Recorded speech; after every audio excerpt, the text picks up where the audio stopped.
Where's the love? Where's the love? It's right here in the heart of the city. I'm Silas Grant, and I got my co-host with me, my co-pilot, Tony Lewis. What's up, boy? What up, man? What's going on? Working on little sweaters lately.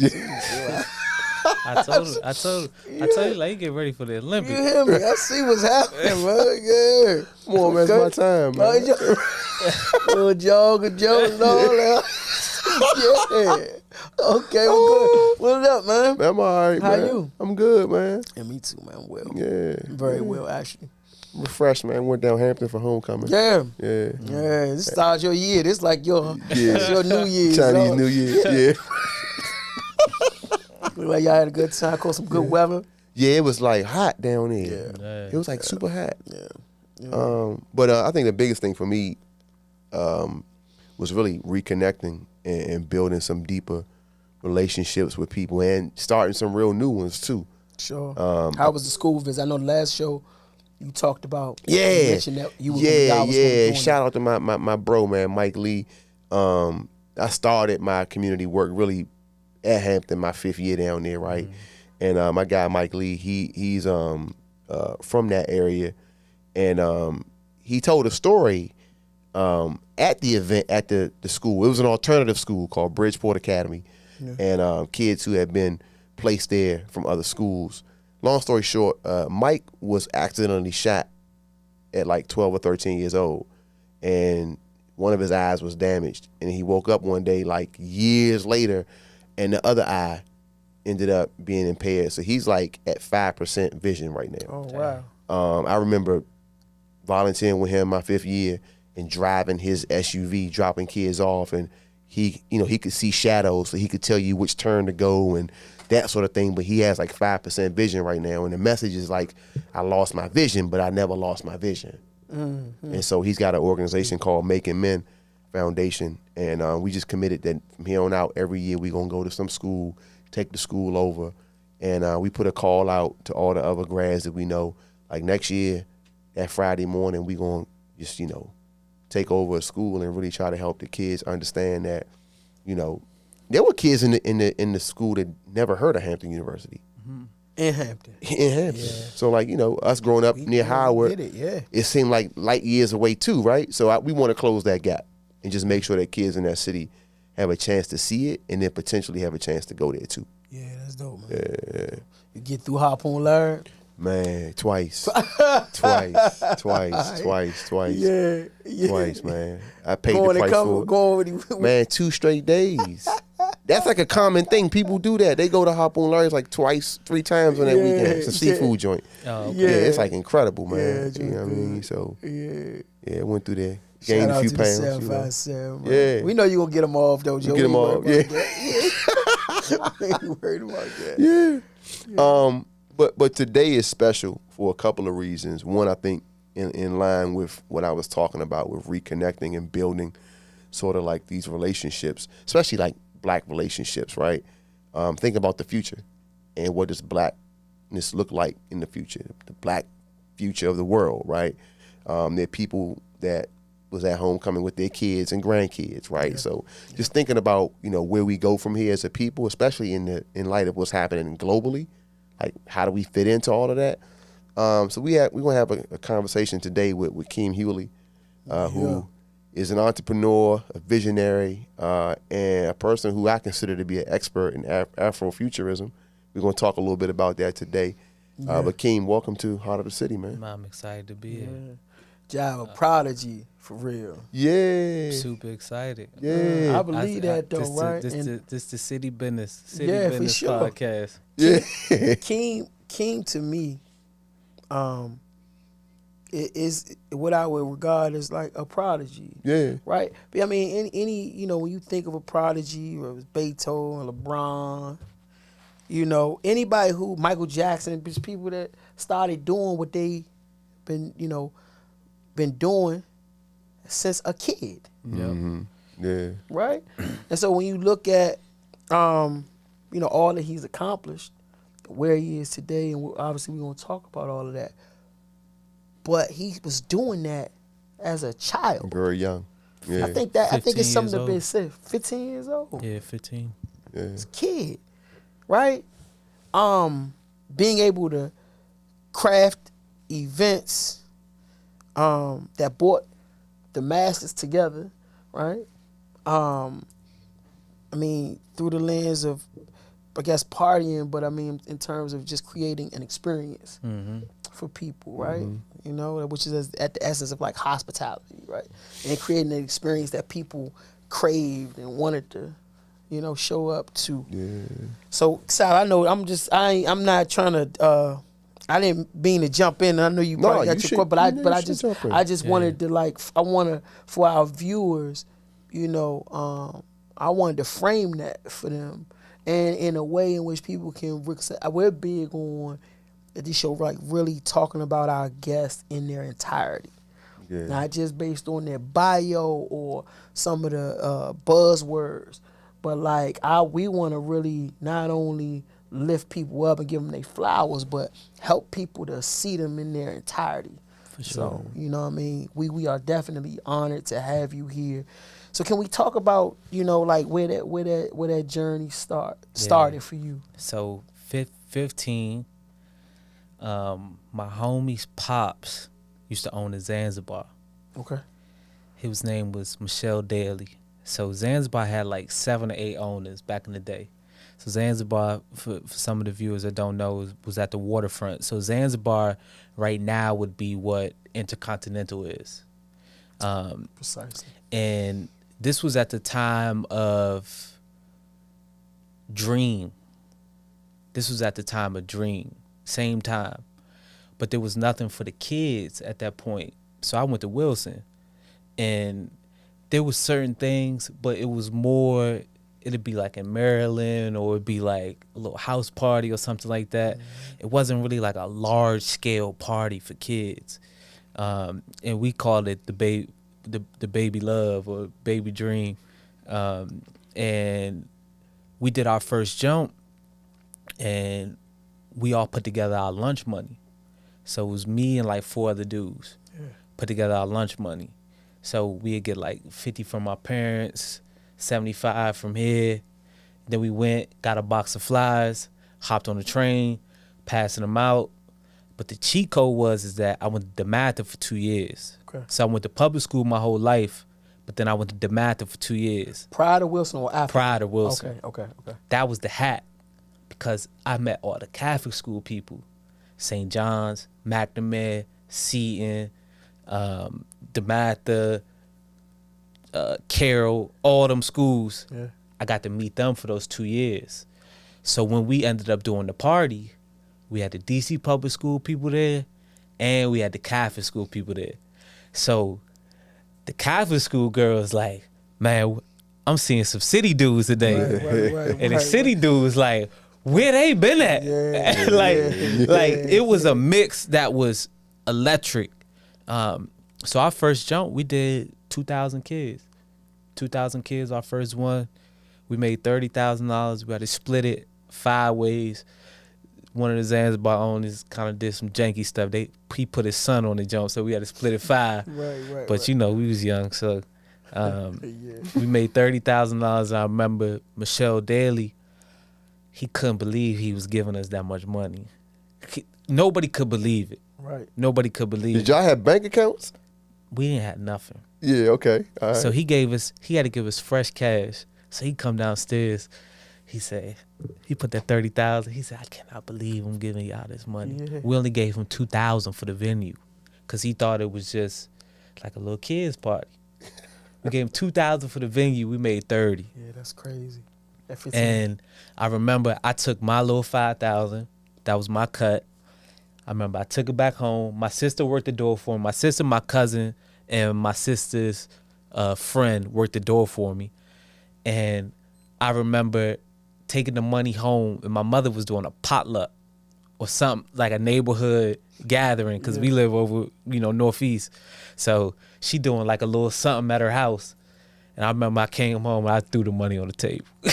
I was 15. Yeah. And she said, boy. Yeah, what you doing? And she looked at my sister and say, what this boy doing? And my sister was just like, he did it. Yeah. Like 2,000 kids. You remember Zanzibar had that money booth where you put your money into? They had like a yeah. We had so much money coming in that my cousin was taking my sister's purse, taking it to the line, just stuffing the money. Give me $15, $20, stuffing it in. He'd get back to the money booth and he'd dump it. Yeah. The money flying. It looked like a game show. Yeah. So kids coming to the booth and they saying, and we like $15. They like, do y'all need the money? Right. We like, just put it in. Just put the $15. Yeah. They put the $15 in, the money flying. We didn't know what we was doing. But what I do today is the same thing I was doing then. I create space for people to enjoy themselves.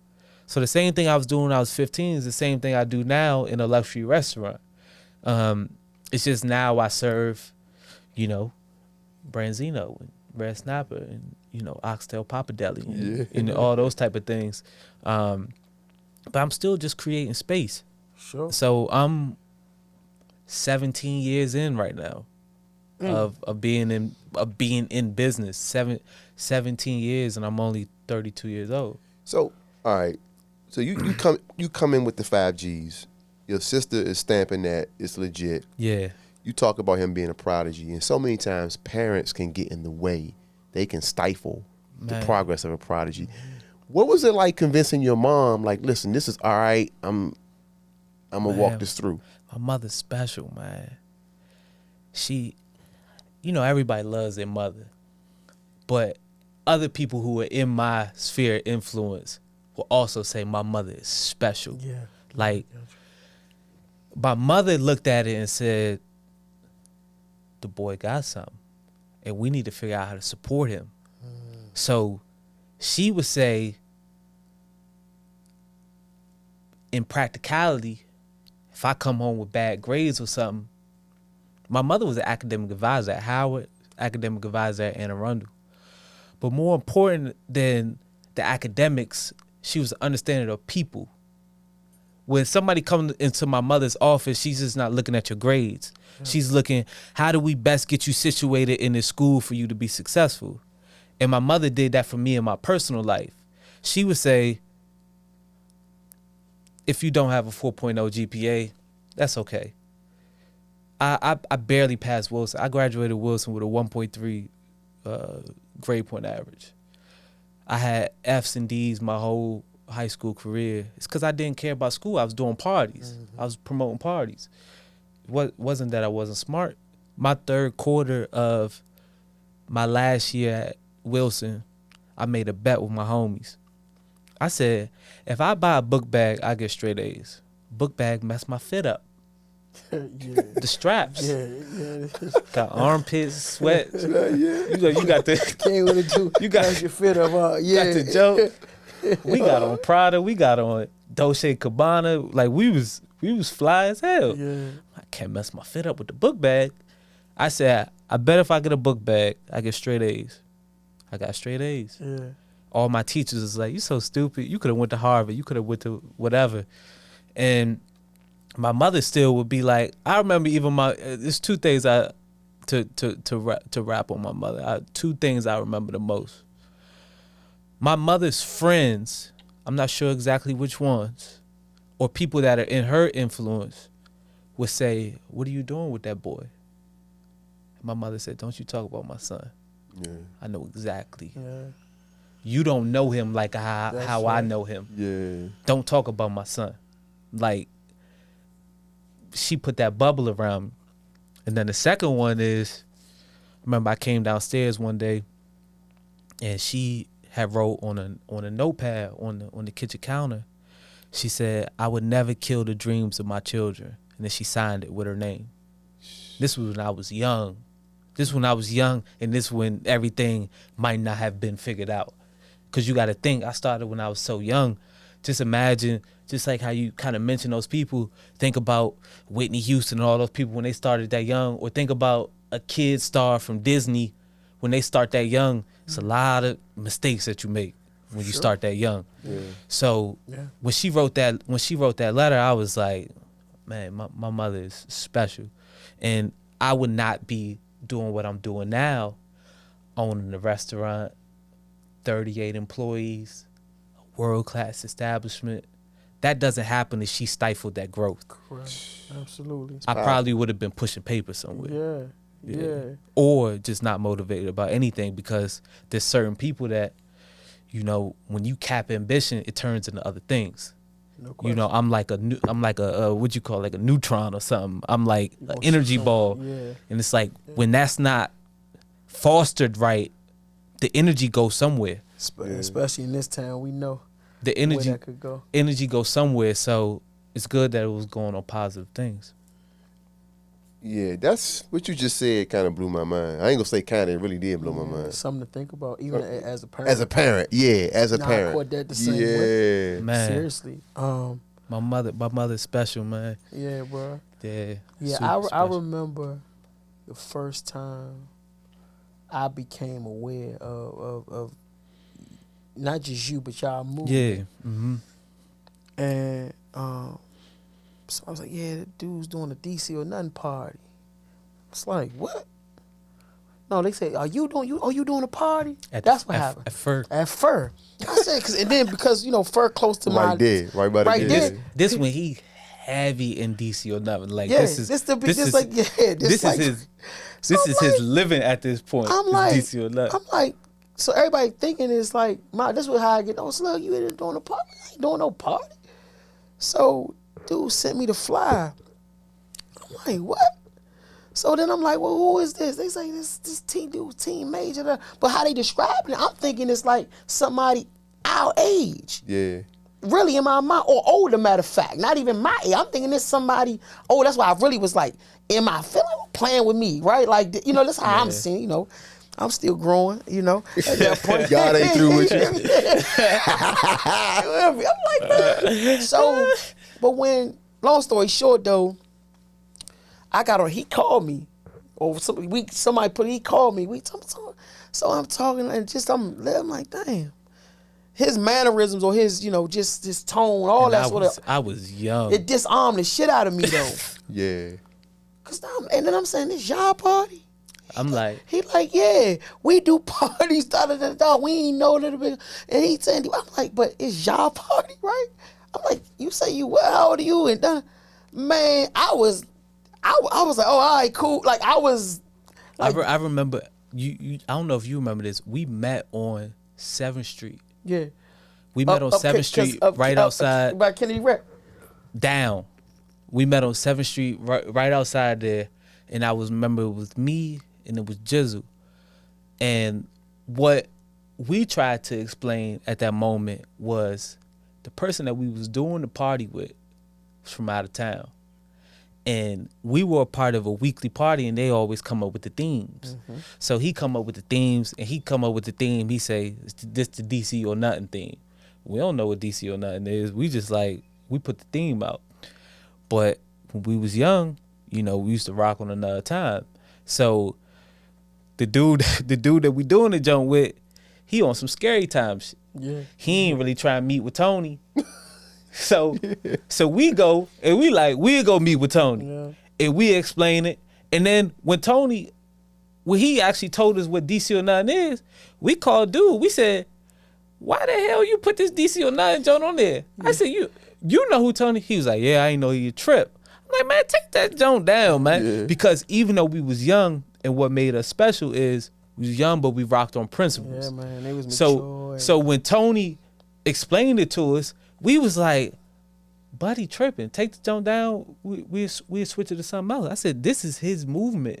We didn't even know what DC or nothing was. But that was the first time I met. We've been cool ever since. Ever since. Like, I was locked. I said, man, you know, I from that day on, I said, man, I like them little Yeah, dudes, we've been cool ever since because he probably looked at it like the way that we addressed it was we went straight to Tony and was like, what is it? Like, let's figure out, because we kind of in the dark here as well. Yeah. And we went straight to him. We, you know, I didn't know who Tony was, but we weren't scared of nobody at that point. Yeah. So we go straight to him. We like, let's figure it out. As soon as we disarmed it, we went to our man. We like slapped him on the head. Like, what the hell you doing? But for me, it was also a thing where I'm saying to myself that, like, in terms of what I saw or what I dreamt, what I wanted DC or nothing to represent. Y'all was They were dead. They were doing it. I didn't know, but after me, I'm like, that's that's right. So it's like whatever. I love them little dudes. They what we trying to push forward. You know what I'm saying? I remember shortly after I met you on the pod we did. So for full disclosure, we did a pod with you. That was years ago. Yeah, over a decade ago, right? Yeah, 12 some years. And ago. shortly thereafter, a mutual friend of ours I guess investing in a party with you, and he asked me like, should I do this? And I was like, well, from what I know of him, he seemed to be a good guy. And after the fact, he just sang your praises. Like, man, everything went well. He made sure I was taken care of. Like, he never not picked up the phone. Yeah. Whatever updates I needed, he let me know. So that level of maturity was there, like, from the jump. And I'm sure y'all probably had to be that way too, though, right? For people, I would assume, right? And it ain't an assumption. I know that most of the people you had to deal with were older than you, so you had to check every box in order for people to take y'all serious. And we was like, you know, the city at that point was. Oh yeah, the climate was tense. So the people that we dealing with on a daily basis can take you off the earth at any point. Yeah. Right. So you got to know mannerisms. You got to know when you speak to people, and that's probably our conversation that we had when we first met. Every word matters. The way that you say things matter. Right. We from DC. What's up? Nah, what you mean what's up? Yeah. Nah, what you mean what's up? What you mean? The way that you inflict them letters in there, everything matters. Champ, Slim, What you mean? Soldier. And then you like, damn, good. you good? Like, nah, I ain't good. You good? You like, Man, you damn. man, keep moving. Then you like, all of a sudden you beefing. And you like, all I was just trying to say what's up. Yeah. So when we was young, we figured that out early, that especially in the league that we dealing with, because we young, but we going into a big man's league. Because you got to think, the league that we going into, this how they eat too. And these are old heads. So these are dudes that used to run Black Hole, all these type spots. We wasn't exactly welcomed. Sure. Because we was taking money off the table. So if we taking money off the table of dudes that ain't exactly running Fortune 500 companies, Sure. you know, they got people invested in them, and you know, it's a street business. It's all cash. It's an all cash business. Anytime you have an all cash business, the streets involved in it. So we figured out how to be able to effectively communicate with pretty much everybody. We could be talking to the police chief. We could be talking to the most shiesty mark in the world. We could be talking to a group of girls who, you know, they may be with Killer Mafia or wherever they with, and they moving stuff too. And we could be able to talk to the dude that owned the venue. My man Sonny that used to run DC Star, Persian dude. Man, we had one of the best relationships in the world. Some little black kids from DC and a Persian dude. Man, we be sitting there laughing, talk about business. Man, like we was 40 years old. Yeah. Him and Raj. And we connected. We were somebody texted me this the other day, because they know me for a while too. He was like, you the ultimate shapeshifter. He's like, that's your superpower. He was like, you could pretty much go anywhere, any room, and be able to have a mutual conversation with whatever it is. That's always been our super. That's why I'm here right now. Yeah. Because we take some chances, dog. And just, we seen so much. And just making it out of the city at what we was doing. Yeah, this city cultivates that. You have to be that way in order, and then to still have your integrity, and to still be like, I could walk down any street, they be like, that's Keem. Dudes may see me, they be like, oh, that's Keem. I even had a small situation. I was just like, you know, on some other stuff, but he probably just don't know me from you know, we still living in the world. I was just like, you know, I'm a pretty peaceful dude at this point. You know, I ride bikes, got my wife. You know, I don't really, but I'm just like, I don't know if you know me or not, but I'm a son of the city, though. Yeah. It's a lot of people that are very passionate about me in the city. And I'm just like, you probably don't know me from before. You know me from the restaurant. You know me but it's just like, it's it's just like sometimes, you don't know to touch the pot. It's a little too hot.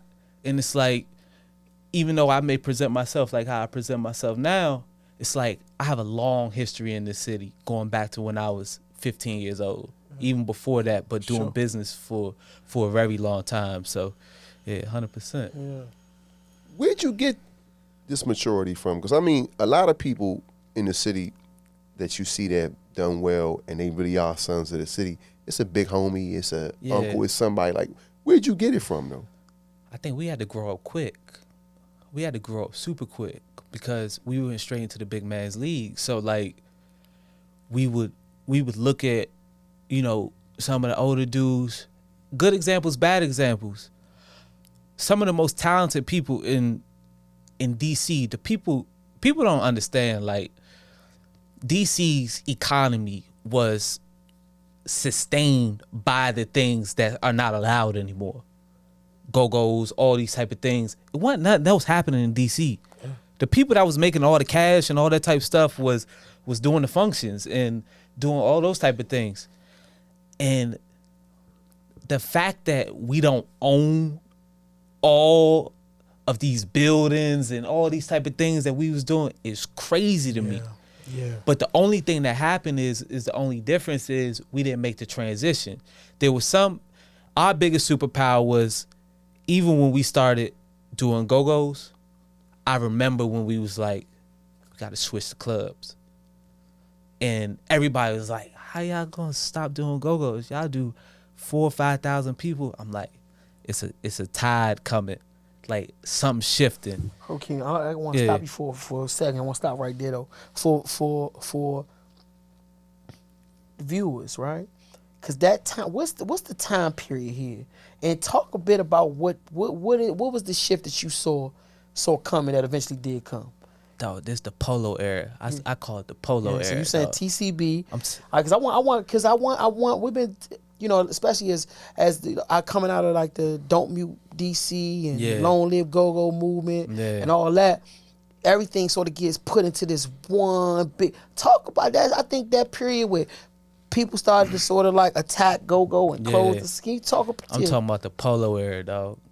Polo was. Long Live Polo too. Polo. We major. Hey. I remember hearing that all the time. He said, Team Major, we major. He said, ain't no hate and bone on my body. He said, I love y'all to death. Yeah. He said that on his last CD. Yeah. Because Polo, before he went into his coma, we was beefing a little bit. Because TCB started to get the ban from the city. So the council or whoever, or the police chief, they said TCB can't play in DC no more. But we were still doing functions in DC, but we just had to take TCB off. Polo and Ben was like, cause them my men. Polo and Ben was like, man, y'all gotta stop doing them jumps too. And we was like, oh, we can't do that. Yeah, we can't. Yeah. I'm like, low. Yeah. I love you. I can't do that, though. Making 30,000, 40,000 off these DC Star jumps. Like, right. He like, man. So we got into a little spat about it. And I remember, I'm gonna answer your question about the time frame. But I remember being at the CFE when Polo went into his coma. Me and Polo ain't talking at this point.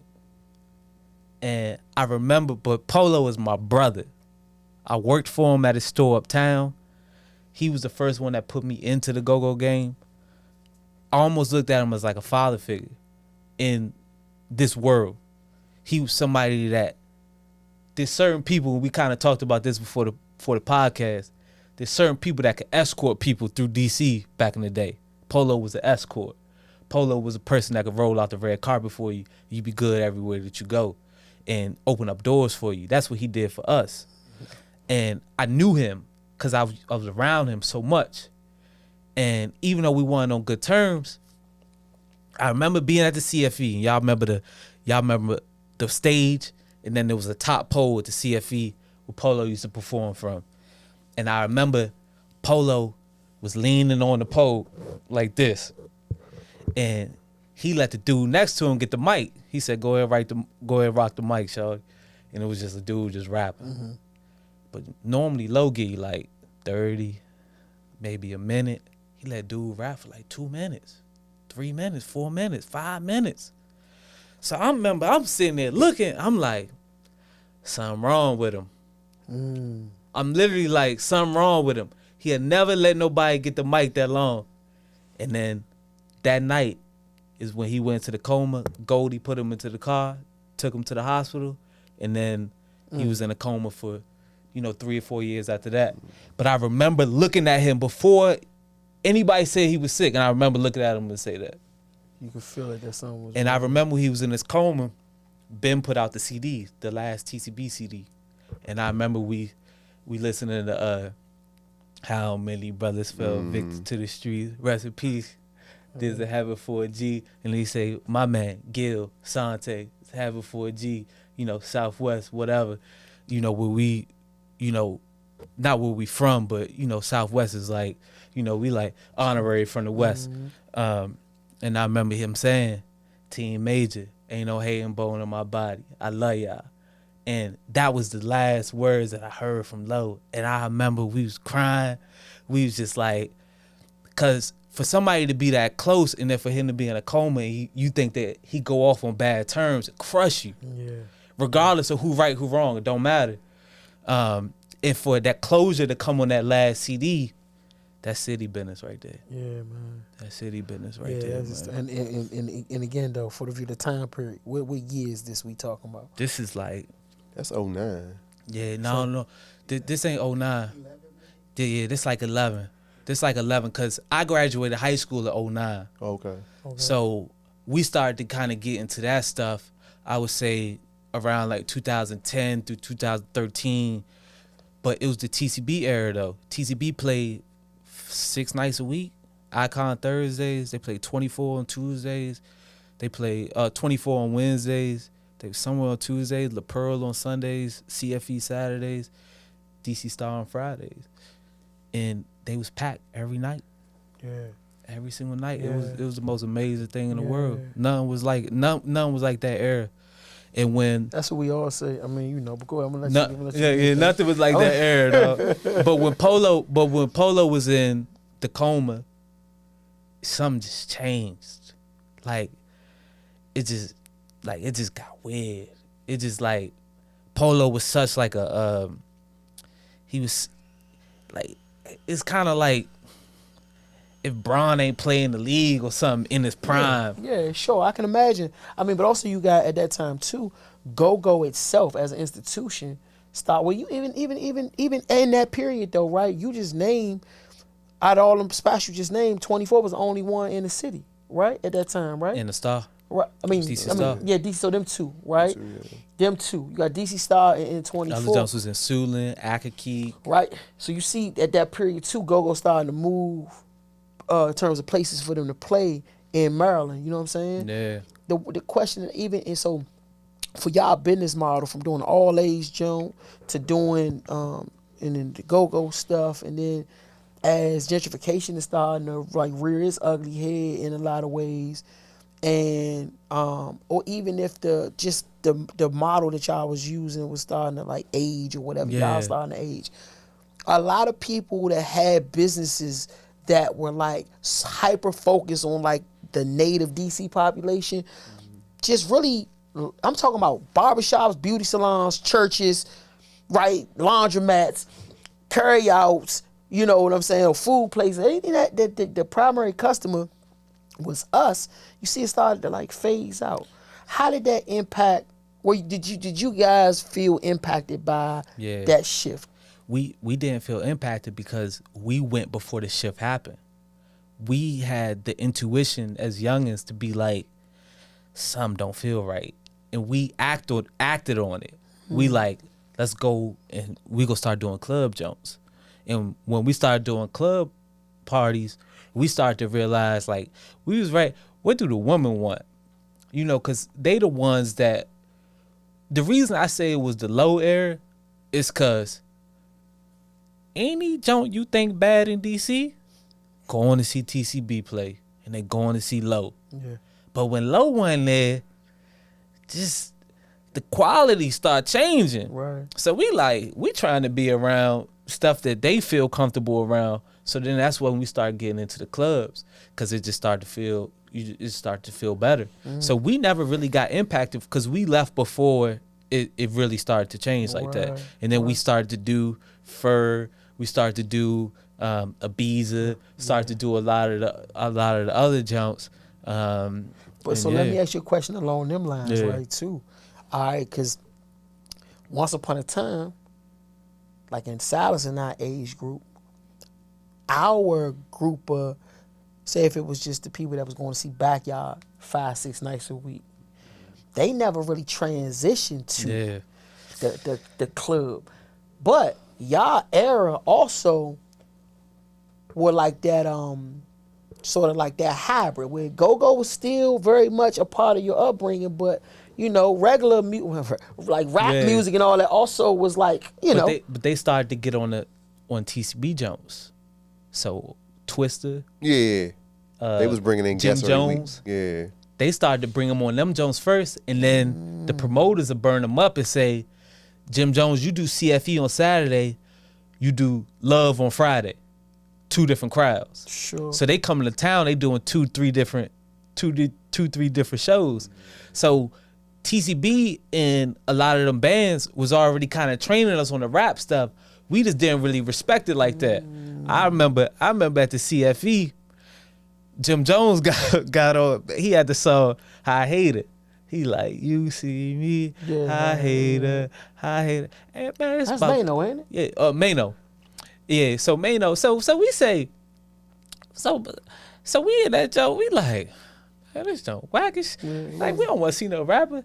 Low say, man, Low get the mic. He's just like, man, why y'all keep booking these rappers? Because the promoters trying to make as much money as possible.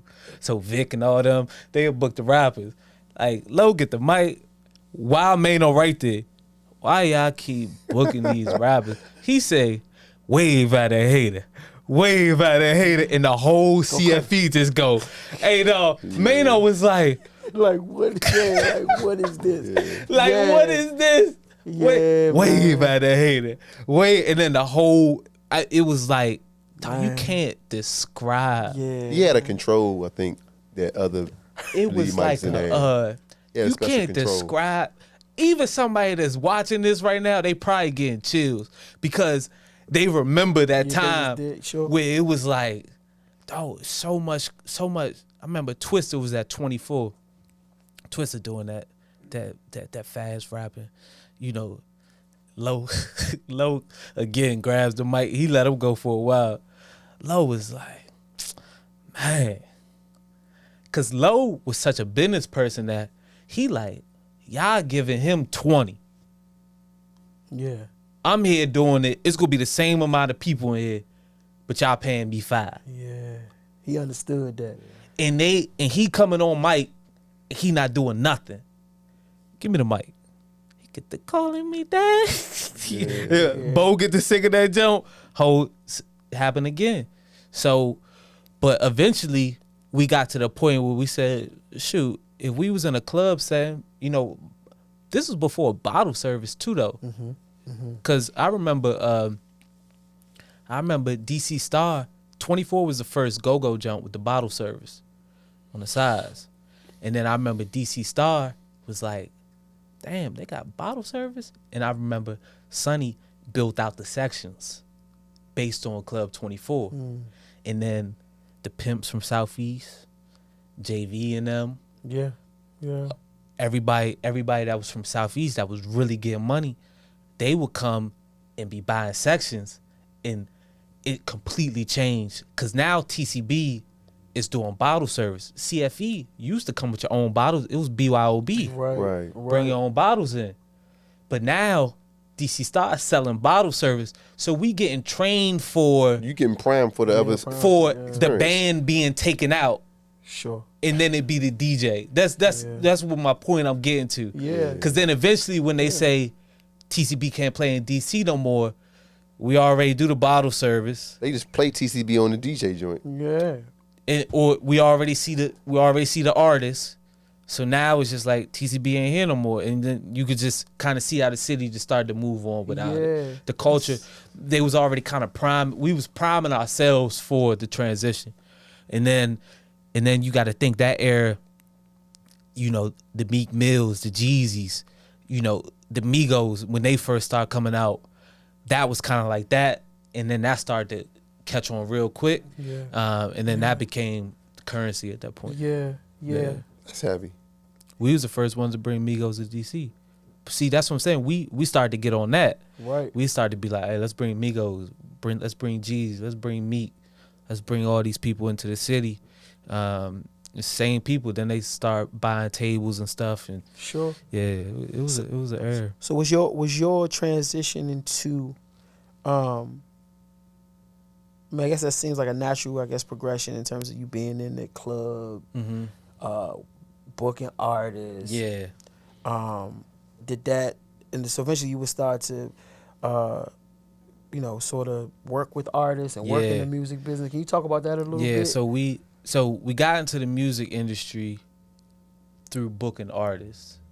And booking artists is a crazy game. Like, because the artist is so volatile and you playing with a lot of money. Yeah. You send somebody a $30,000 deposit, they got to get 30 on the back end. You got to make sure they get on the plane. You got to make sure they don't overdose on drugs or whatever it is that they doing. And on the front end of it, you selling tickets and doing all this type of stuff. So it was just a big risk. But that definitely started to kind of get us into the point where we said, listen, we can have our own artists. So we started a jump called Major Boys. I remember that. Major Boys. Shy Glizzy, Suge from the 40, CeeLo from CeeLo's from Tootie Street, Pinky from up to 40 Uptown, and Goo from 1-4. And our idea is that we put a group together that's from all different, and fresh from Benner Park. That's from all different parts of the city, and we create like this like city group. Man. I mean, in theory, it's a beautiful idea. Yeah. But the navigation on that was before the MapQuest, dog. The navigation on that. Yeah. Man, you got to print out the MapQuest to navigate that, Joe. I mean, it was a crazy time. But that just shows you that we was always thinking forward. Sometimes I was at Timberland and Knife Wonder, John at the Kennedy Center the other day, and Timberland was like, sometimes, with the wine, but sometimes you just uncork it too soon. And we was so early on some things. We hit on a lot of things, but some things we was just so early on that it was just like before, and Major Boys was just too early. Right. But then you see what Shy ended up doing, and all them other folks as well. It was success in it. We was just too early, and we was also it's too much politics. Yeah, and I could imagine too. I mean, I just know at that time, in terms of like even back to the whole DC or nothing idea, or trying to ready up the city to support something like that. The city wasn't there yet. Like, and that's when the city was neighborhoods. So that's when still, I'm very far removed, but I don't think the city operates on neighborhoods like how it used to operate, to where it's like, if you from here, there's no way you could do something with somebody that's from here, or you affiliated with this person and then they don't. And at that time, it was very much like that, to where Shy from 37, Fresh from Benner Park. Yeah, at that time, that was... Goo from 1-4. Suge from the 40. We got Pinky. We got CeeLo from Tootie Street. So not only are we trying to do business and promote them, we inheriting all their beefs. Right. All of it. So now we got to know who 1-4 beefing with, who the 40 beefing with, who been apart beefing with, who 37 beefing with today. And it's like, so now we got like, you know, it was intricate. Yeah, it was super intricate, but it was a fun time though, because I remember even like, y'all remember Sweets, TCB? Yeah. I remember Sweets was like the first rapper to have a 5D camera. 7D. It was either 7D or 5D.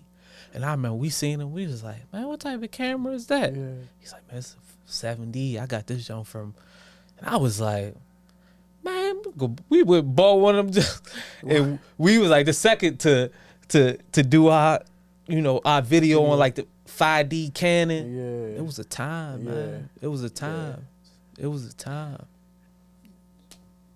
There was a period after that where it seemed like all of the people you named involved in your operation, that y'all all took a step back. Yeah. And really began to transition into other things. Yeah. And there was an expectation, I think, from your generation that y'all would always be in that particular position. Yeah.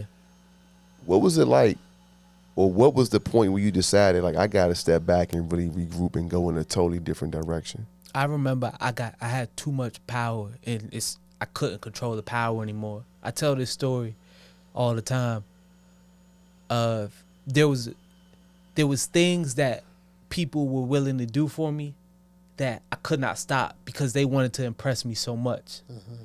And it got to a point where I'm like, this is too much, because if you go out and you actually do something stupid and they gonna say why you did it, and it was like, for this reason, now I'm implicated in something that I really don't care about. And you know, it just got to a point where the lines got too blurred, and I was never in it for that. I'm not a street dude.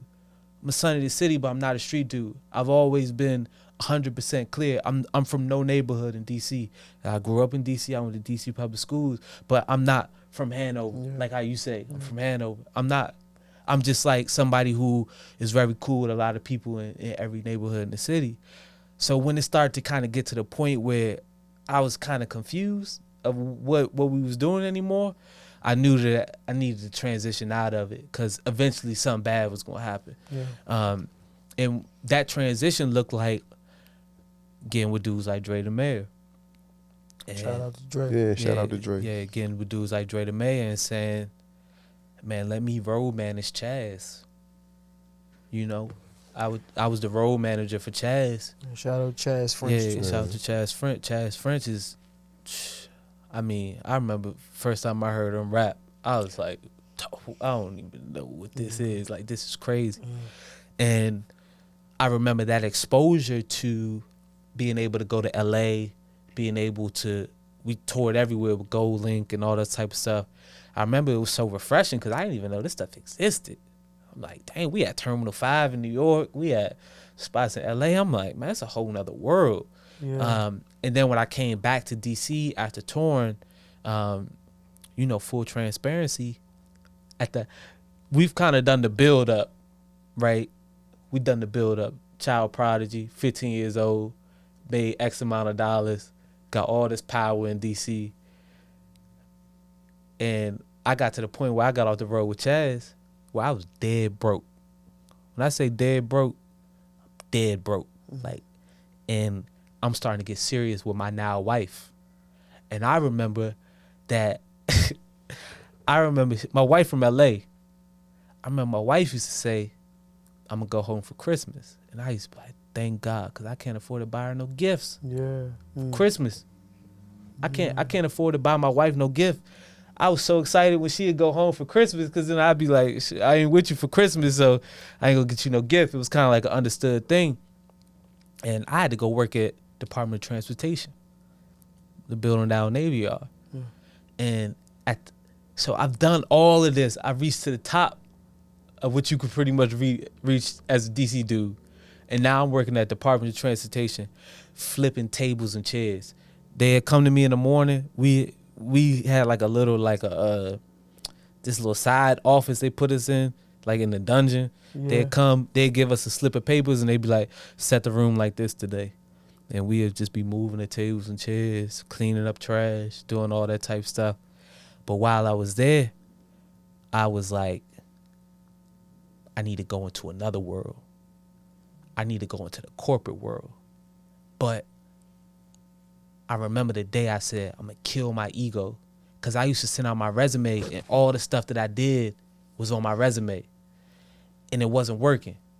And I said, and this is why I don't talk about my past anymore. I'm having this conversation with you guys now because you understand my past. But if anybody, that 90% of the people that know me right now have no idea anything that I've done before the restaurant, before Makedo, anything I've done, because I don't talk about it. It's because I made a decision to kill my ego. Everything I did previous, I don't talk about it, and I don't use it to try to get leverage up on what I'm doing from this point forward. I just start from scratch. So I was in the closet at Department of Transportation, and I was emailing all the corporate venues, Longview Gallery, all them jumps like that. Yeah. And I'm like, I'll come volunteer for you for free. Just get me in the door. And the owner of Longview Gallery, Jody from Evoke DC, they called me and she say, so Jody, she Jewish and she like real hip. And her son like real hip too. Like they just got a little swag about them, right? Jody, one of the best people in the world. And she say, yeah, I'm looking at your resume. We don't really have nothing right now, but we about to open up another venue. And maybe you want to come volunteer. She's like, we on the phone. She's like, what have you done before? I'm like, I brought Migos to town. She said, Migos? I said, yeah. She said, that's my son's favorite group. I said, them the homies. Like, I done brought them to town 10, 12 times. She like, just come meet us. And then she gave me an opportunity to become the events manager of this joint called Ajax. I volunteered first. Remember, you did. Yeah. I volunteered first, and then just get the DC dude in the door. We gonna know what to do. They was like, man, hustler. Like, I'm respectful. I know how to deal with all different types of clients, from weddings to Apple to Microsoft to Axios. We used to do the morning news shapers. Used to have all the politicians there, and they used to say, Keem got you. He got you. So Ajax say Keem got you. I was working like a Jamaican. Ajax say Keem got you. I was working 3 jobs. I was also working for Makedo in the line DC. So somebody would call Eric and say, what we need to do? He was like, call Keem, he got you. And I also had at Yoke in Hydesville. They say, what we need to do? Like, call Keem, he got you. Yeah. So people used to be like, how many Keems is it? Right. It's like, it's only one. So I was working 4 jobs pre-pandemic. I was working 4 jobs because I knew that I eventually wanted to open my own joint. And not only did I need to learn all the aspects of business and not just go and be, you know, not just go and just do it. I want to learn, get connections, but also I needed to, you know, raise enough money to be able to do my own joint eventually. Yeah. I remember, I don't even know why, but you reached out to me and was like, let's sit down in Makedo. Yeah. And I came in when you were in there working, and you had the apron on, you was busting the whole sort of like spot. And we sat down for about an hour and just talked. And you were kind of showing me what you were thinking about. And I remember leaving and being like, man, he's serious. Yeah. Because you told me then, like, the whole drop the ego thing. Because in my mind, I'm like, oh, yeah. I'm like, you remember that? I don't remember exactly telling you that, but I do remember our conversation that we had at Makedo. Because I remember we were looking, that was around the time where I had the Chocolate City t-shirts. Yeah. And the thing I remember was like every move though. I was just the Chocolate City seeing t-shirt. Keem at all of the Ajax joint, but never like, for me it was always just like, to me, like, wherever I saw him at, I'm saying to my mom, oh yeah, Shawty doing something. He gonna do it. He gonna do because what got me, I was like, we in Makedo, and I'm just looking at you while you talking to me, and I'm like, in my mind, I'm thinking, dang, if somebody in his peer group see him in this element, they could easily misconstrue him as being like, he just working the shit for Makedo, not knowing the whole plan was to do what you doing right now. And I did it quietly. People don't know how to play their position. I was the number 2 for Eric for 8 years. Yeah. Number 2 and comfortable. Was in 8 years? 8 years. Number 2 for 8 years. And never wanted to be the number 1. Because this is his system. This is what he's established. I'm going to play my role, and I'm going to figure out how to optimize these P&L statements. I went to Cornell. I took Harvard business courses, all to figure out how to better operate his business. And I never wanted to be the number 1. And that's why our relationship with Eric is so close now to this day, because most people, once they start getting a little bit too much success, they like, this is my joint now. Yeah. And it's like, Yeah. it's not yours. Yeah. It's not yours. Eventually, it's going to become an opportunity for you to go out and do your own thing, but that's your own battle, and you'll build your own table. But for this table that we eating on right now, I'm doing whatever I got to do. So if you come in and see me at Mikado, I'm busting table. Even to this day, I mean, even at a spot that I own now, I'm like, I still do the same thing. Yeah. I'm still leading from the but- front. You with your Hey, soldiers. I tell him, you ever see the movies with the Game of Thrones and all that, where the king get on that horse, and the first person that go in, he put his helmet on. Yeah. That's me every single day. I'm not leading from the back or leading from the castle. It's like, I'm straight in with it. If we have a problem on the floor, I'm the first person that goes in, talks to the customer, make sure that we can figure things out. But dudes be like, man, look at him. He wiping the table. I'm like, what I was supposed to be doing? It's your joint. Man, it's your It's your joint. joint, yeah. Yeah. Y'all put yourself on the pedestal to where y'all think that y'all could build something, and then y'all just pass everything off to other people. That's why y'all Jones don't be doing nothing. Also, dog, you know, for shout out to Eric at Mikado too, Yeah. Man, Yeah. Erica, Special Erica dude, different. man. Yeah. Erica different dude, man. Yeah, man. Different. He didn't even make contributions to me. You know what I'm saying? Let me come when we did the book. Remember we did the book jump. Yeah, we did the And we did the slug jump there. Yeah, the slug jump there. Then even during the pandemic, he gave me facilitated me getting some ad time on I forgot this the 2 white women. They got a podcast though. Yeah. But you know, just stuff like that he ain't have to do. You know what I'm saying? I always want to salute him on that. But I think when you talking about checking your ego at the door, being able to play the number 2 role, if that's what we saying. But the reality, and being able to now, you know, at your spot, still be right in the thick of it with your team and leading, you know, in that way, right? But you been somebody, back to the product, you been somebody. You ain't gotta run around and stick your chest out to people. You know who you are. You know what you've done, which I think allows, you know, not for everybody, but for a lot of people to have that level of humility, and that's why you've been able to, like, you know, sustain and continue. I think that's super important. I think a lot of people need to actually learn that. You know what I'm saying? And be able to imagine all the stuff that I've done. Imagine if I wore that cloak every day. I would be intolerable. Yeah, facts. You complete asshole, probably. Complete asshole. Yeah. If I wore that with me every day. Yeah. And around that time where I threw that stuff away was when it lightened me up. And you know, now I'm in a position now where, you know, even as a youngin', we was kind of having this conversation, you know, pre us going on live. But when we think about the youngins now, it's like we had to be hard because that was the environment. And if you was soft, you was getting ran over. Fact. Right? But if I look back at me as an individual, I was never a tough dude. Ever. Now, was I no punk? No.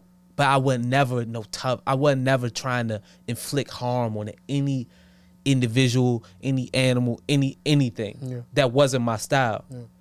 And when I started to kind of move away from that, I started to truly become who I was and realize that I love Coltrane.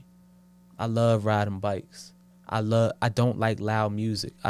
Even if you come to my restaurant right now, everything is at a you know, talkative level. I don't like loud things. I don't like, you know, there's a lot of things that I don't like that I wasn't able to express who I truly was because of my environment. And when I start to switch my environment, I start to realize, like, you know, me and my wife, man, we be at Rock Creek, you know, walking through the jump, you know, trying to figure out what trail we want to go on. We chilling, you know what I'm saying? That's what bring you joy. You know, that's that. You can talk to him about the trail. He might can tell you. But that's who I've been since I was 15 years old. But you know, for probably like 10 to 12 years, you know, up to that, I couldn't express that. You was in the battlefield. Cause I would have got ran over. Yeah. So with that, with that, let's talk about Alonzo Bronze. Yeah, Alonzo Bronze is so working with Eric. Eric used to wake up. Like I said, I was number 2 for Eric for a very long time, and I was the person that executed Eric's dreams. So Eric would give me a task and say, you know, how can we make this happen? Along with his other home office team and stuff like that. But he used to wake up, he'd be like, Mom, I'm opening an Italian restaurant. I'd be like, huh? Like, you Asian. How you open an Italian restaurant? He'd be like, I can do whatever I want to do. Let's do it. Start putting the paper together. And I'm like, man, this freedom that he works from, I don't even know what this feels like. Like, I don't even know, like, how this is possible. So when I started to think about doing my own thing, it kept reverting back to what it is that is expected of somebody that looks like me, which is soul food and, you know, this type of experience. So I wanted to figure out a way I needed to figure out a story or a structure to be able to operate outside of what actually exists. That's where Afrofuturism comes in. That's where sci-fi comes in. That's where Alonzo Bronze comes in. Alonzo Bronze is a sci-fi character that I created, that I take him back to the 1300s. And I take him back before the transatlantic slave trade. And what does it look like for black people to exist in a world where we didn't go to these diasporic communities, places in the world? We didn't go there in slave ships. We went there on our own accord. What would that experience look like if we was in Bahia, Brazil, but we didn't go as slaves? We went as our own people. Shout out to Bahia. Yeah, let's raise that up. Yeah, that's my that's your my wife's in-law. Yeah, that's my in-law. That's my mommy hood. What would that look like if we was in the Caribbean, we was in the Caribbean, if we was in all these diasporic communities without going as slaves? That's what we focus on. Yep. And that's in not only as it relates to the menu, I would assume, but just the overall experience of Bronze. Exactly. Yeah, because we're world building. So we're creating a world that doesn't exist, but it exists to us because we created it. So when you create a world, you create the rules of the world. Yeah. What's it smell like? What's the service like? How do people talk to each other? What does the menu look like? What's the food look like? We create our own rules, so we don't have to conform to what's already been given to us. And so for a diner, right, when they come in to dine at Bronze, like what can one expect? Would that be in the framework? Yeah, I think the biggest thing is the feeling. It's being treated exactly how you're supposed to be treated in whatever skin you come in. So it's a warm greeting when you first come in, for sure, no matter who's there.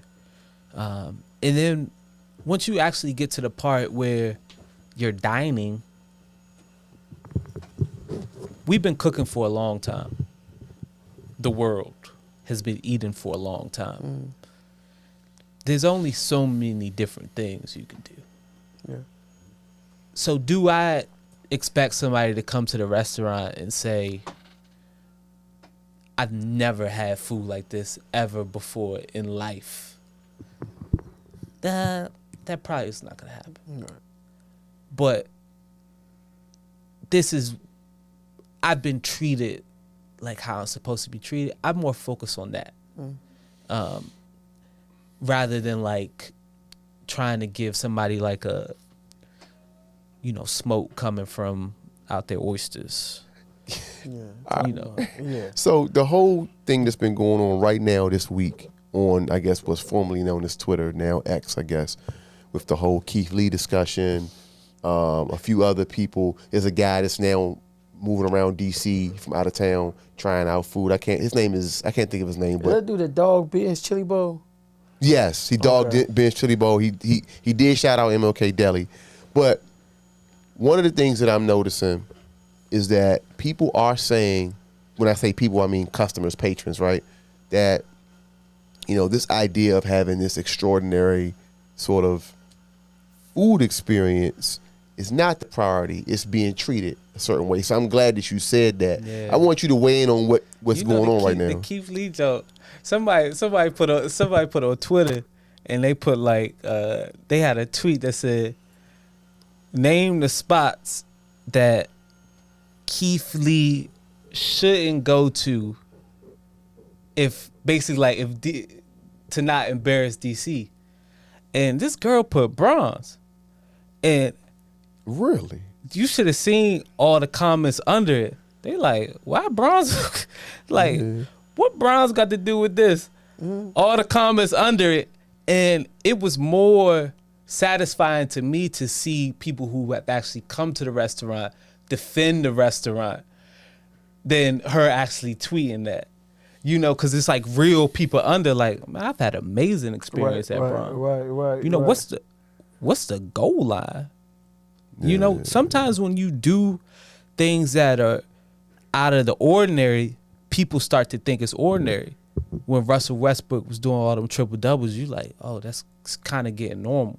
Yes, it's Bronze is not normal. Yeah. And you can't rate that eating it in your car. No, which a lot of the guys are doing. They taking the food out, eating in their car, right? But with the Keith, what's his last name? Lee. Yeah, I think it's Lee. Yeah. With the Keith Lee joint, he on to something, because it's too many rules in dining. It's gratuities, it's service charges, it's dining limits, how long you can dine. That's strictly enforced. It's you can't put your order in until your fourth guest gets here, but 3 of your guests are already seated. It's some common sense practices that are happening in a lot of spots that do not need to happen.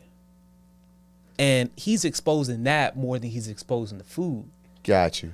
Yeah, so he's exposing the fact that, you know, nobody has served us water because you say you're waiting for the last guest. That's inhumane. We're in the hospitality business. Yeah. I tell people at my every pre-shift, we're in the hospitality business. This is a business of we take care of the people that come in through our door. Correct. So it doesn't matter if that person has a full party or not. So and I saw the other comedian dude, he was like, Keith Lee is doing something that restaurants just ain't prepared for. Because if a celebrity calls me and he's like, man, I'm coming to Bronze tonight, he was like, you gonna make sure everything is right regardless.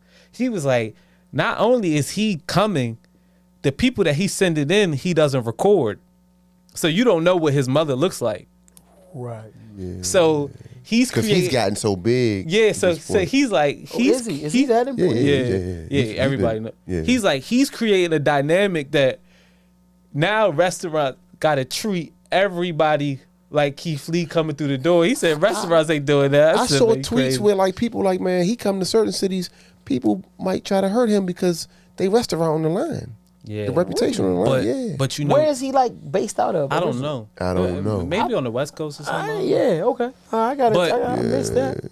But especially for Bronze, regardless if I'm there or not, you know, we treat everybody how everybody's supposed to be treated. Do you feel that as a black entrepreneur that people hold black establishments, black spaces to man, can we talk about this? Standard? Can we talk about this? black businesses, black people, certain black people feel too much. They have too much control over black businesses, and they don't pay no bills. Mm-hmm. Unpack that. What you mean by that? So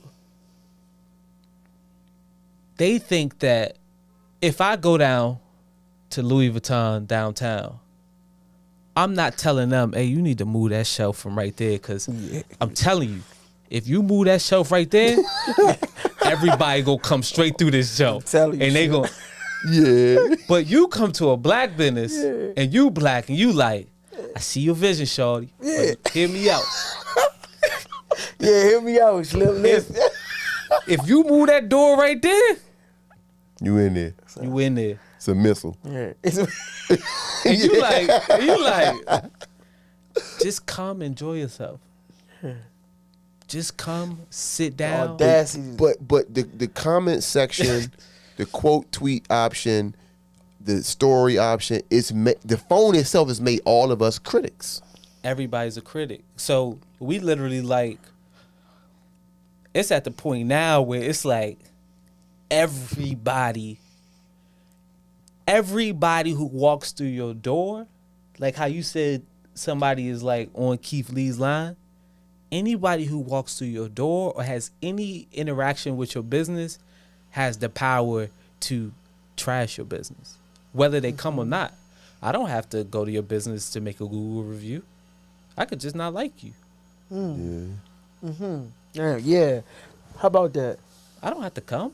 Like it used to just it would have to be Tom. What's his name? Tom Ceasman. Yeah, Tom Ceasman or I don't something have like to that come. from the post. I can make a review on this podcast right now. I don't have to. I It can never make- been. Yeah, I can never just say been. whatever. So you got to take things with a grain of salt. But also, the diner is armed right now because they be like, I give your ass a review right now. Yeah. Better give me what I need. And they'll do a reel and Yeah. make it real spicy on the reel. So you know, you get into the situation where you can't win every battle. And what I tell people is that regardless if they understand the concept or not, when they come in, make sure that service is warm, make sure you're treating people the way they were treated. Make sure the food is at the highest quality that it can be of what we produce out of our kitchen. Those oysters are shucked fresh. That fish is fresh. Them eyes on the fish look good. They not bloodshot red, Yeah. looking like the fish them smoked the blunt or something like that. Yeah. Let's make sure we control our controllables. Make sure when they come to the space, it smells good. Our bathrooms are clean. The bar is presented nicely. We all in uniform. We looking good. We ready to go. If you don't like something on top of that, we did with everything that we did. We can't control outside of that whether you like that or not. Correct. And that's okay. But yeah, people are armed. And we in a situation now where people make decisions on reviews based on if you're going somewhere or not. So my wife went out to dinner last night. She looked at the restaurant before she left. She was like, ooh, 3.8. She was like, Yeah. My wife did, and that's interesting. That's always, I'm like, yo, but how do you know their taste buds match yours? yeah. She You know was what like, I'm saying? 3.8. It was like, and we in a, even we was, when you ride around looking for food, typically you just gonna probably pick the one that got the highest rating. Yeah.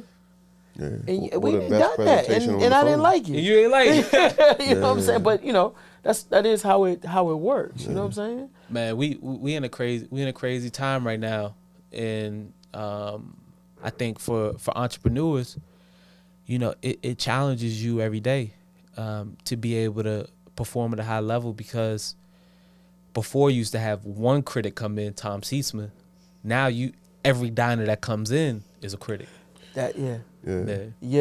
I want to go back to Alonzo Bronze for a minute. Yeah. I'm going to tell a quick story. I don't even know if there's going to be a question with it, but Let's do it. the story reminds me of what I've read and what I've heard about Alonzo Bronze from you, right? Mm-hmm. So a friend of mine, when Black Panther came out, we talking about Afrofuturism, right? I didn't really understand the value of it or the hype around it because I'm not a comic book person. Okay. Right? You talk about growing up and really having to have on this mask and like, you know, we couldn't do certain things, right? Yeah. So I was never into comic books because that wasn't a thing to be into where we came from for the most part. Some people were into it, but And they tell you go in the room with the TVs. yeah, so so I wasn't into it. So when it came out and I seen these adults that were really into it, I was kind of making a joke about it with people I knew that was into it. So I got a friend, my man Bill. He had a tumor in his foot some years ago. So much so they had to amputate a part of his foot. He gained like 100 pounds. He was bedridden for a long time, just trying to recover from the foot amputation surgery and things like that. So when Black Panther came out, he was one of the guys really excited about it. He was already into comics and things like that. Again, I wasn't. So we having this conversation about it, and he was the first person I stopped and was like, you know what, let me stop making jokes about it. Let me ask him, why are you so interested in this? And he told me, he was like, man, listen, I like comics, but besides that, when I lost my foot, it was a different place for me. And it was so much of an insurmountable situation for me that there was no real hero that I could rely on. And I had to go to a different realm and have almost an imaginary hero, right? And so like, when he said that, I was like, dang, there's a lot of people out here that like this movie because in real life, like my hero might have been Lawrence Taylor or Emmitt Smith, but everybody can't rely on that. He like when you in the bed and your foot cut off, it ain't no hero that matched that in the real life. 100%. So when I see that you created this character, Alonzo Bronze, and you talking about being 15 and not being able to really be your full self and creating that, it reminds me of that story.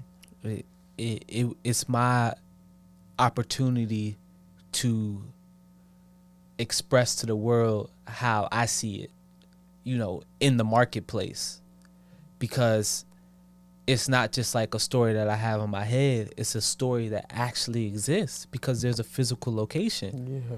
So it's like when I'm at the restaurant and I see somebody sitting in the seat having a martini, eating a sea bass, knowing that this person is sitting there based on the millions of ideas that we have throughout the day, I plucked one of those ideas and I acted on it. It's crazy. Yeah. It's crazy. Yeah, you made it real. Made it real. So now I'm able to use Alonzo Bronze as it's basically like, you know, as my parameters of what I create through. And for me, it feels more organic than if I would have did it based on real life. Because me personally, in 2023, I'm not trying to recreate the food that my ancestors had to eat to be super built in the fields to work harder. I'm not really trying to do that in 2023. It's some people that do that at a very high level, and we have to honor our ancestors. And one thing that I do is, it's the same ancestors for me. I don't change who the people are. I just unleash them. And I just imagine that James Hemings, Hercules, Thomas Jefferson, and George Washington's cooks, best cooks in the land. Yeah. No better. Hercules, he perfected using the earth, you know, the live fire cooking, perfected it. James Hemings was the one who went to Paris, mac and cheese, brought back mac and cheese. And I always tell this story.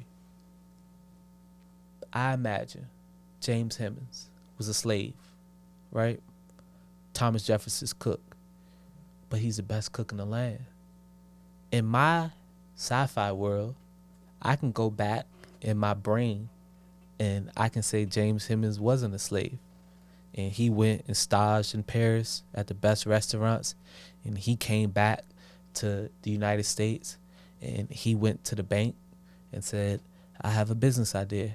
I want to open a restaurant called the Hemings Cafe. And he went and opened his restaurant. He passed it down to his kids. One of his kids had more ambition than him and said, let's turn it into a hotel. Let's call it the Hemmings Hotel. And they expanded it all around the world. And they compounded that for 300-400 years.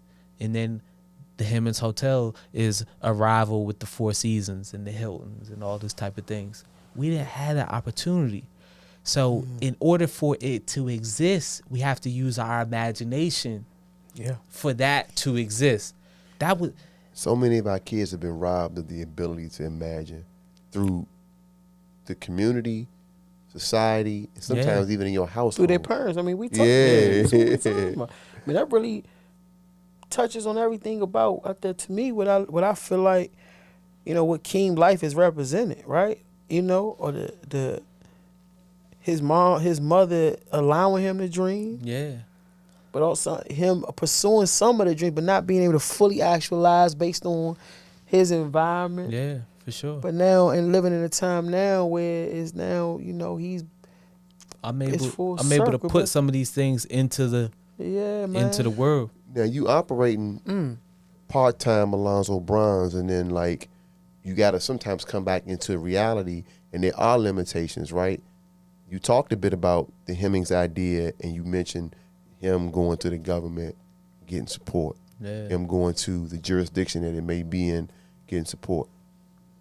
Talk a bit about in the real world that you deal in, right, with Bronze, what it looks like what's the ideal relationship between you and the city? It's hard.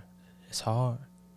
It's hard. Even with somebody with my pedigree of what I've done in DC, there's still leaps and bounds that I have to go over to even get a conversation.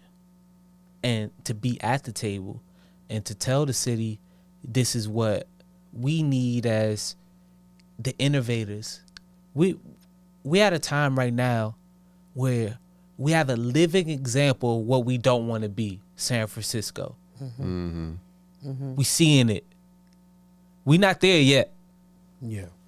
But we can see what it looks like when you do not support the people that are from there, and then they start to turn, right? And then it's uncontrollable. Now the people that was comfortable, uncomfortable. We starting to see a little bit here. Get your leftovers, take it for leap. Yeah. Facts. At the wharf? That's crazy. Yeah. That's nuts.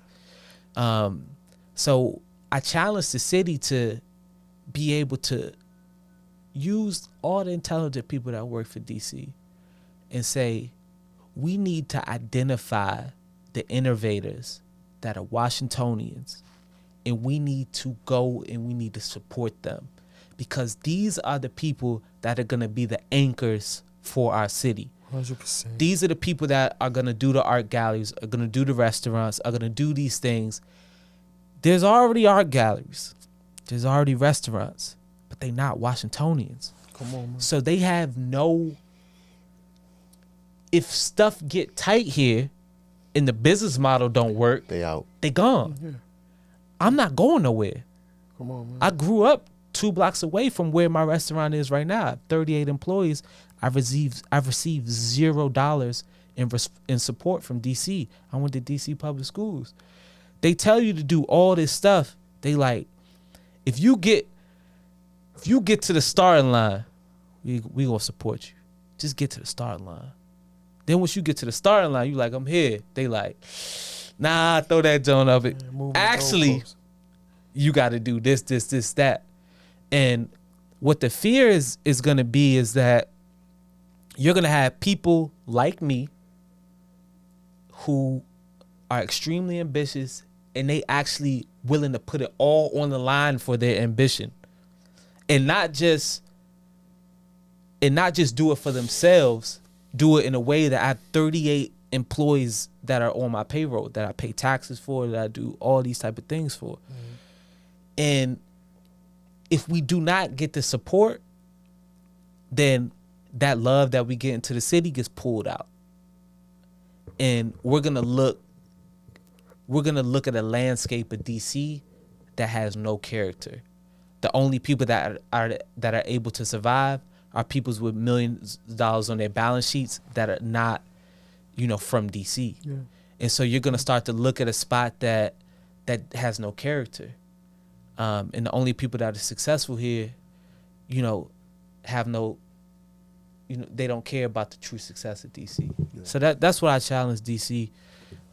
We have some conversations, and I have no choice but to have hope. Yeah. Because I'll never be in the position to where I can say at this point in time where it's like I could just close the door on it. We not from trust funds. Sure. You know what I'm saying? We not in a position where we can say, hey, we fully funded by ourselves. We got a $2 million business. Like, we ain't got no money like that.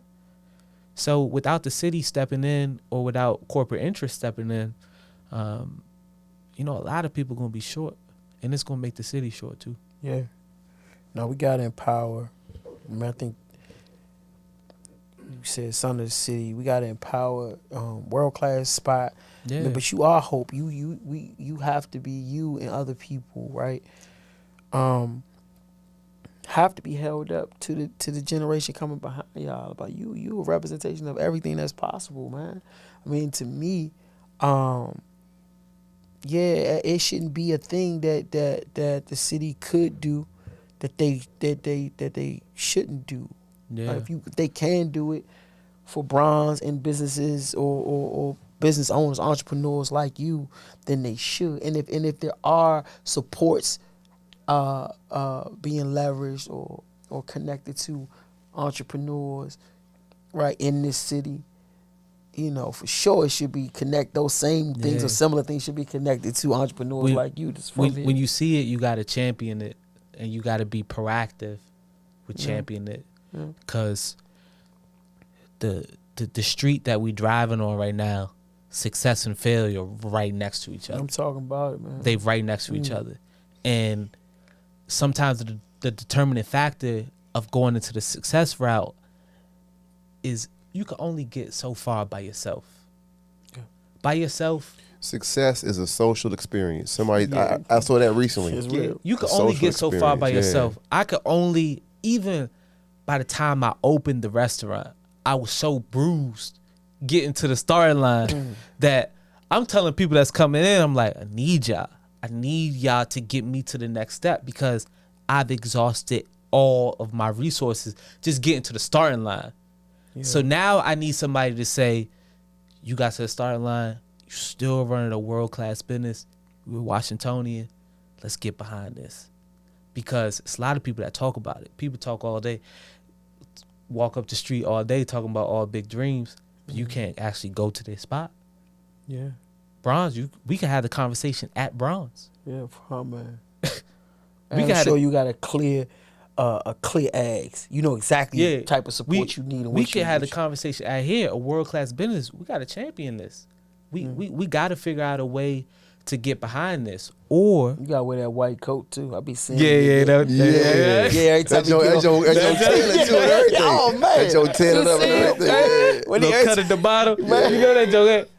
Not only they alter this joke. When they alter that joke right there and it fall right, that's when you know that joke's serious.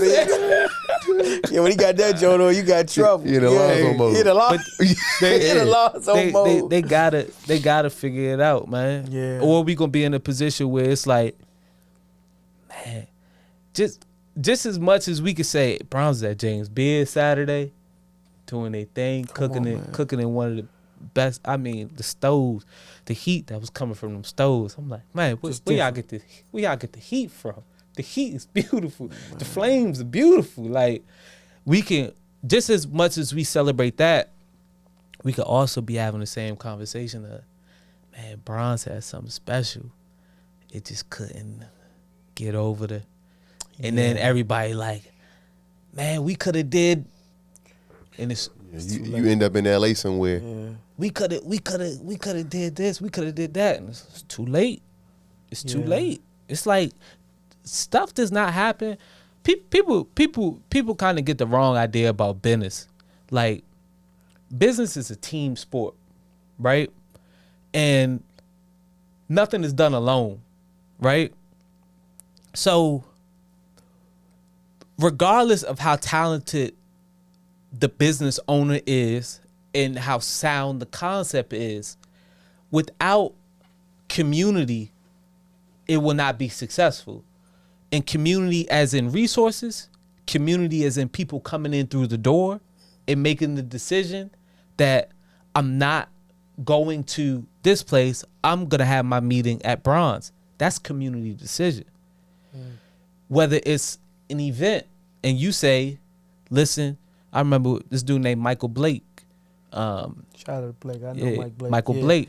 Michael Blake was doing CBC events. You doing Congressional Black Caucus events. It's like, he get on mic. He say, he did like 2 events at Bronze that week. He said, I was very intentional about where I wanted to do this at.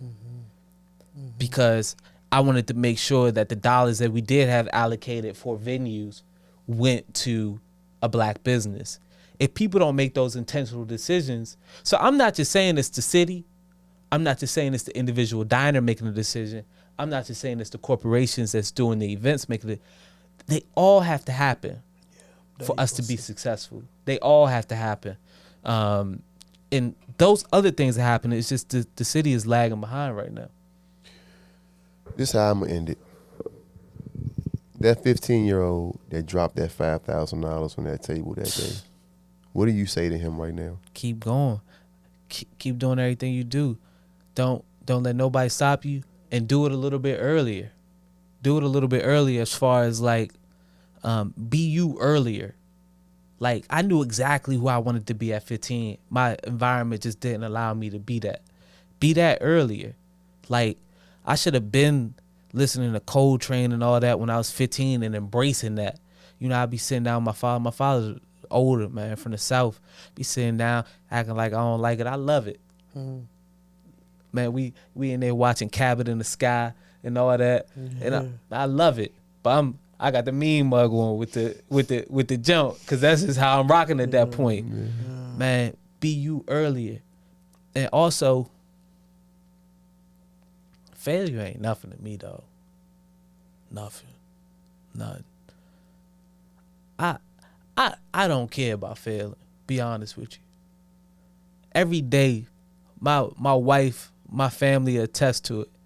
Every day I wake up, I put my shoes on, I go out the house, and I figure it out. Every single day. A lot of people talk about it, I do it. Every single day. Whether you like it, whether you don't like it, every day I'm going trying to figure it out. And if I fail doing that, it just is what it is. But I'm definitely not going to be sitting around as me growing up as being cautious. Never worked for me. When I did parties when I was young, I used to do 5,000 kids, 6,000 kids. When we used to try to do the La Pearl, 200, we ain't know how to do it. It'd be empty. Ain't know how to do nothing small, It'd be empty. Mikey from Crazy Weird was a master at them Jones. Remember Mikey? I don't know Mikey. Mikey from Crazy Weird with the dreads. He was a master at them Jones. For me, I couldn't do a 200-person Jones. I only know how to do 5,000. Keep doing that shit.